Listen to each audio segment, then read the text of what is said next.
Je vous salue encore en ce lundi de percée, chers amis, où Dieu veut nous amener de gloire en gloire et nous amène au sommet. Pour cela, il nous instruit, car chaque étape de cette marche vers le sommet prend une instruction. Et ce matin, la pensée de Dieu n'est rien d'autre qu'une prière. Change-moi, Seigneur. Change-moi, Seigneur. Pour ce, nous lisons dans Jérémie 18, à partir du premier verset, la Bible dit ceci. La parole qui fut adressée à Jérémie de la part de l'Éternel en ces mots. Lève-toi et descends dans la maison du potier. Là, je te ferai entendre mes paroles. Je descendis dans la maison du potier et voici, il travaillait sur un tour. Le vase qu'il faisait ne réussit pas. Comme il arrive à l'argile dans la main du potier, il en refit un autre vase, tel qu'il trouva bon de le faire. Et la parole de l'Éternel me fut adressée en ces mots. Ne puis-je pas agir envers vous comme ce potier, maison d'Israël, dit l'Éternel. Voici comme l'argile est dans la main du potier, ainsi vous êtes dans ma main, maison d'Israël. Change-moi, Seigneur. Oh, je ne sais pas quelle est la dernière fois que tu as fait cette prière. Si seulement tu l'as déjà fait. Parce que il y a une des choses que nous ne voulons pas, c'est changer. On veut que les choses changent autour de nous, excepté nous. On veut que l'année soit changée, excepté nous. On veut que nos situations soient changées, excepté nous. On veut que nos conjoints soient changés, que nos enfants soient changés, excepté nous. On veut que nos employeurs soient changés. On veut changer d'emploi, mais on veut pas se changer, on veut pas être changé. On veut changer d'environnement, mais on veut pas être changé. On court après des choses en ignorant le plus important. Ce matin, le Seigneur te dit, fais cette prière et tu verras ce que je ferai.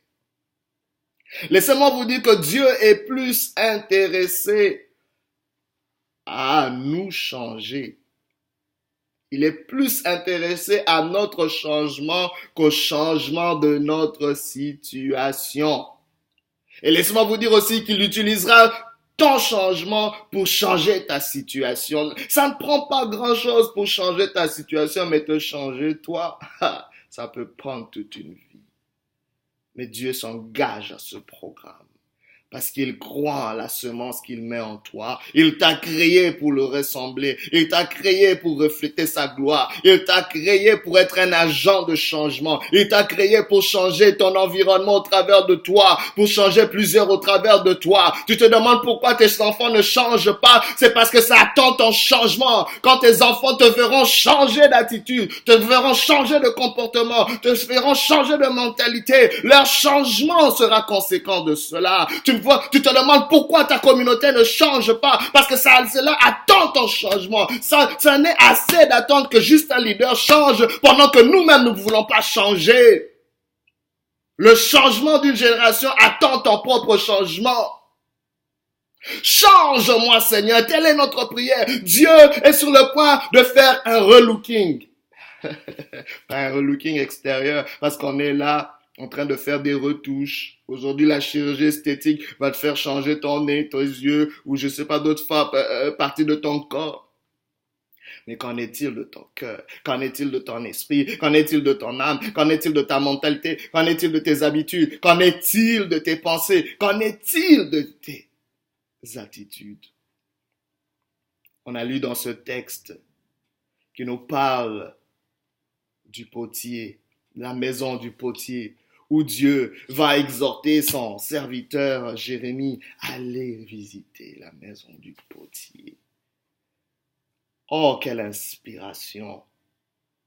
Et il voit le potier occupé à travailler sur un vase.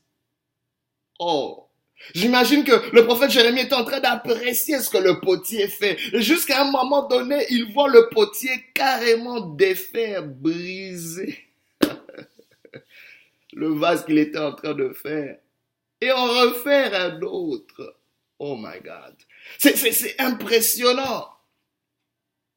Le potier ne se décourage pas dans les imperfections de son œuvre, car il a une idée, une image en tête, et il sait que ses mains qui font le vase peuvent refaire le vase. Laissez-moi vous dire que le Dieu qui t'a créé peut te recréer, le Dieu qui t'a façonné peut te refaçonner. Ne dis pas que c'est comme ça que je suis. Dieu t'accepte tel que tu es, certes, mais ne te laisse pas tel que tu es. Assez de dire, c'est comme ça que je suis, acceptez-moi comme ça. Oui, on veut bien t'accepter, mais on ne veut pas accepter que tu restes comme ça. C'est pas vrai que tu vas mourir dans cet état, dans ce mauvais caractère. C'est pas vrai que tu vas rester si capricieux. C'est pas vrai que tu vas rester si orgueilleux. Il faut un changement. Change-moi, Seigneur. Fais cette prière, ouvre ton cœur. Laisse Dieu te malayer comme le divin potier qu'il est. Et on voit dans ce texte qu'il est en train de dire, est-ce que je pourrais pas être pour vous, maison d'Israël, comme ce potier? Donc il parle à toute sa communauté. Oh my God, le Dieu qui avait façonné Israël. Laissez-moi vous dire qu'Israël est venu par un miracle. Parfois, nous n'avons pas idée de ce qui s'est passé. Laissez-moi vous dire, Dieu a tendance à commencer une histoire par une impossibilité. Il commence une nouvelle histoire en 2018 dans ta vie par une impossibilité. Israël était dans le sein d'un homme qui était stérile. Il était dans le sein d'un homme qui avait épuisé ses ressources à avoir un enfant. Israël était caché dans une impossibilité. Abraham a fait 25 ans pour attendre l'accomplissement de cette promesse. Il a passé à offrir toute sa vie, disons-le, pour juste avoir cet enfant. Cet enfant qui allait devenir une nation aujourd'hui qu'aucune guerre, qu'aucune controverse n'arrive à annihiler. Laissez-moi vous dire, ce que Dieu fait perdurera. Ce que Dieu fait, aucun homme ne peut le détruire jusqu'à ce que Dieu accomplisse son plan. Je le déclare sur ta vie que ce que Dieu a commencé dans ta vie, il va l'achever. Il est le Dieu des œuvres achevées. Mais n'arrête pas la main de Dieu qui veut refaire quelque chose qui a été brisé. Peut-être c'est lui-même qui a brisé ces choses dans sa vie. Oh!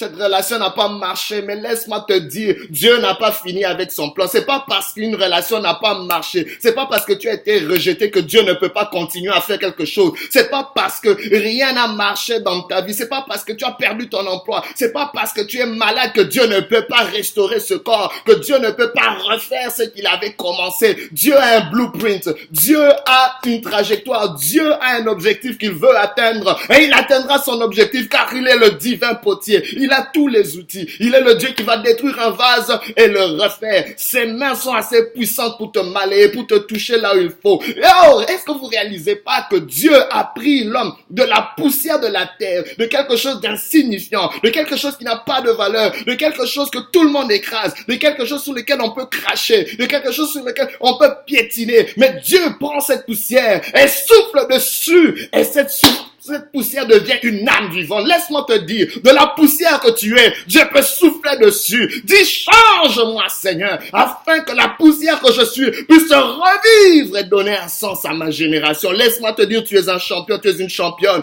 tu es un agent de changement, mais Dieu veut te changer. Accepte aujourd'hui, tu as retourné ton regard vers la mauvaise chose. Aujourd'hui, tourne ton regard vers ton changement. Aujourd'hui, désire ton changement. Aujourd'hui, accepte ton changement. Aujourd'hui, ne dis pas j'accepte seulement ce que je suis. Oh non, non, non, ne le fais surtout pas. Ne capitule pas, n'abdicte pas devant le manque de changement de ta vie.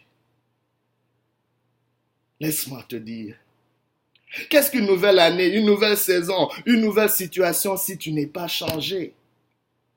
Certes, Dieu veut changer ta situation, mais il veut encore plus te changer toi. Parce que si tu as une nouvelle année, une année changée, une situation changée, mais qu'est-ce que ça va faire si tu es toujours la même vieille, méchante, mauvaise personne ou imparfaite, ou je sais pas, qui va encore finir par bousiller cette belle situation qu'on te donne.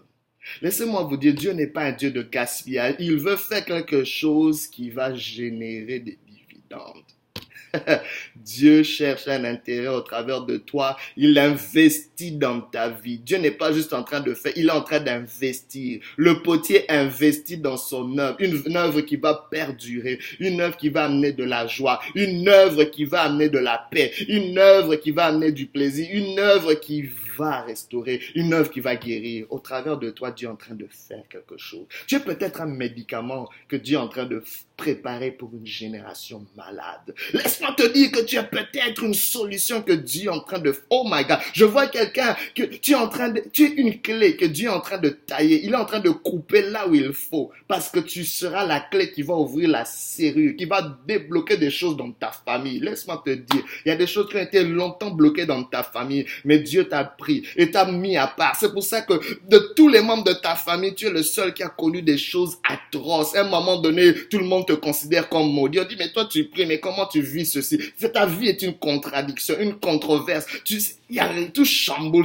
On pourrait même faire un film d'horreur ou un drame au travers de ta vie. Mais laisse-moi te dire, de la même façon qu'il a pris Israël, qu'Israël est passé par toutes sortes de péripéties. Laisse-moi te dire que tu es une clé que Dieu est en train de tailler. Il est en train de tailler parce que là où il te coupe, cela va correspondre justement à la serrure qui est en train de bloquer justement ta famille, qui est en train de bloquer ta génération. Laisse-moi te dire que au travers de ces moments, Dieu est en train de préparer un homme, il est en train de préparer une femme. Laissez-moi vous dire, pour que Dieu change un système, il doit changer une personne dans ce système. Et laissez-moi vous dire aussi, et pour changer une communauté, il faut que je change d'abord.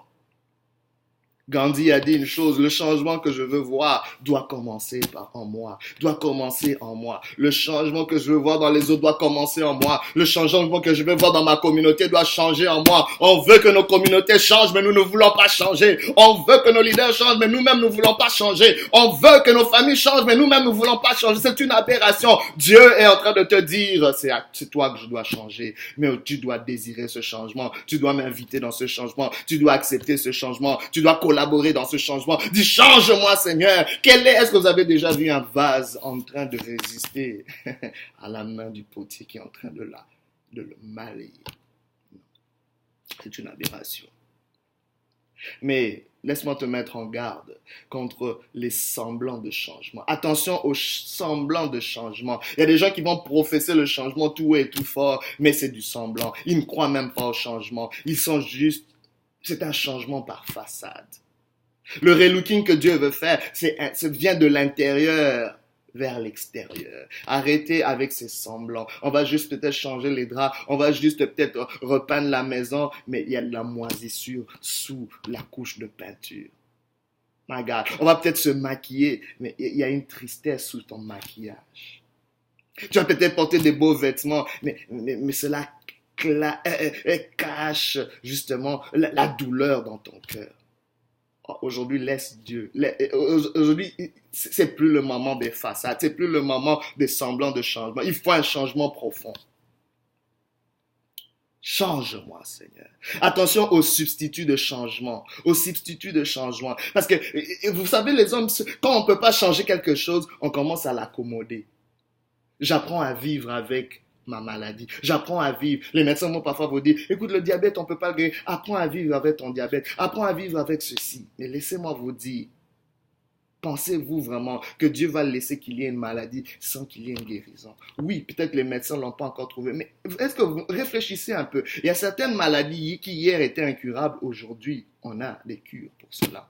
Mais laissez-moi vous dire que la cure avait toujours existé. C'est simplement les hommes qui ont pris du temps pour avoir l'intelligence et la connaissance pour saisir ce qui existait déjà. Mais laissez-moi vous dire, Dieu connaît déjà toutes ces choses. C'est pour ça qu'il a dit par mes meurtres sûrs, vous êtes guéris. Très important. Attention aux substituts de changement. On ne va pas juste médicamenter les tares que nous avons faute de changement. Nous voulons un changement réel. Attention au changement à l'envers.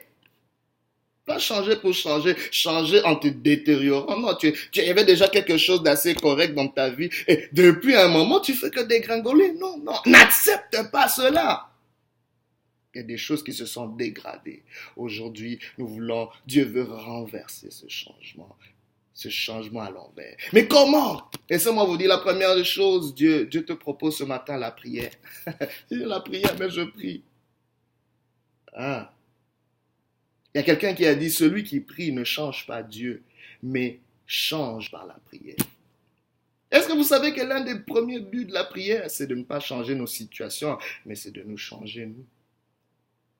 Je suis fatigué avec des gens qui prient 40 jours, qui jeûnent et toutes ces choses-là, mais dont le cœur reste toujours aussi méchant, toujours aussi mauvais, toujours aussi arrogant, toujours aussi méprisant. Tu fais des 40 jours de prière, de jeûne, des sacrifices et tout, mais tu n'es même pas capable de prendre soin de tes enfants. Tu n'es même pas capable d'aider ta famille. Non.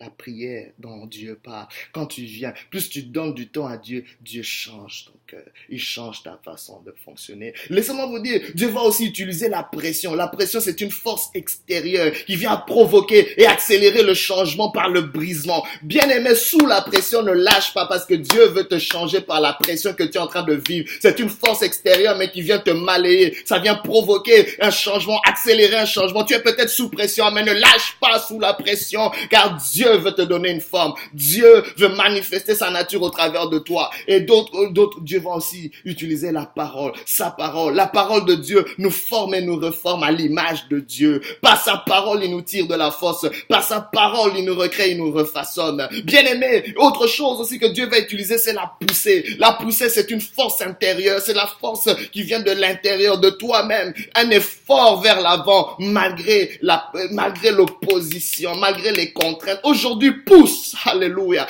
Par tes poussées, Dieu change. Dis, change-moi. Prie avec moi, Seigneur, change-moi ce matin. Change-moi ce matin dans le nom de Jésus. Ne me laisse pas le même. J'accepte un changement. Touche ma vie encore une fois. Touche-moi une deuxième fois. Touche-moi une troisième fois. Mais change-moi ce matin, Seigneur, au nom de Jésus-Christ.